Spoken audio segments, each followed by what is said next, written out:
Hi Daily Dosers, my name is James Bishop. I'm one of your guys directors for junior high here on the Vista campus. And I remember this one time when I was about a month into my faith after getting baptized. I went with a group of friends out to Joshua Tree to go camping. And right after we turned off the main road to head down dirt road to where our campsite was, I decided to have a little fun. I was with two of my friends and my girlfriend at the time, and like any immature 20-year-old would do, I decided to just haul down the dirt road and have fun.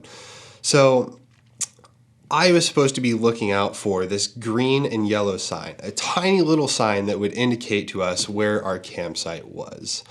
As I was having fun, I completely miss this sign, and I go about a quarter of a mile beyond the sign. Now, there's this light in the distance that I notice, and as there's no other light in sight, I figure that has to be our campsite. So I turn down the dirt road to go towards that light, and I notice that the ground beneath the truck instantly gets looser.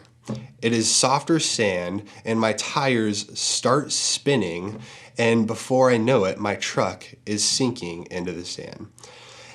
With every amount of effort that I tried, the truck only sunk deeper into the sand to where only the tow hitch was revealed by the bottom of my truck.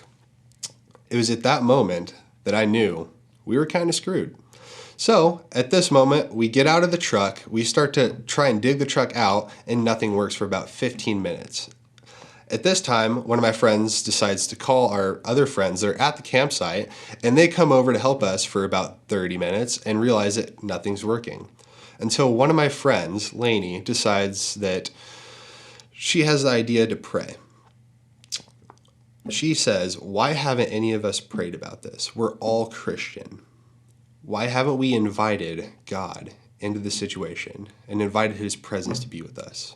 So at that moment, we decide to pray, and we say this prayer asking God to be with us and to free our truck. And at that moment, the next time we tried, within 3 seconds, my truck is out of the sand. I guarantee you this is probably the only miracle I will ever see in my life. But it was because we decided to be present to God. It was only then that God revealed His glory to us. And we so often in our busy lives miss the glory of God because we are not present to God. In the same way, there's a story in the Bible. It's called the Transfiguration. It's this amazing story where Jesus takes 3 of His closest disciples, Peter, James, and John, up this mountain to reveal His glory to them after telling His disciples that He's going to be killed. And He reveals His glory to them. And Peter, as Jesus is revealing His glory to him, he says this. Peter said to Jesus, "Lord, it is good for us to be here. If you wish, I will put up 3 shelters, one for you, one for Moses, and one for Elijah."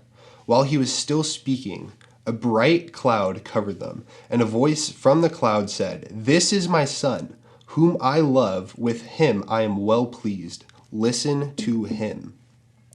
In this moment, Peter gets ahead of God. He isn't present to Jesus, revealing His glory, revealing the active presence of God with him. He misses what God is doing because he isn't present. We do the same things in our lives when we're busy and don't invite God into that. Just like I missed the opportunity to be present to God and pray to God and get out of that situation with God. So I want to challenge you, don't do the same thing that I did. Don't do the same thing Peter did. I challenge you, wherever you are, just give a moment between you and God. Invite God into that and ask Him to reveal His glory and His presence to you. We love you, Daily Dosers. Thank you for joining us, and we'll see you guys tomorrow.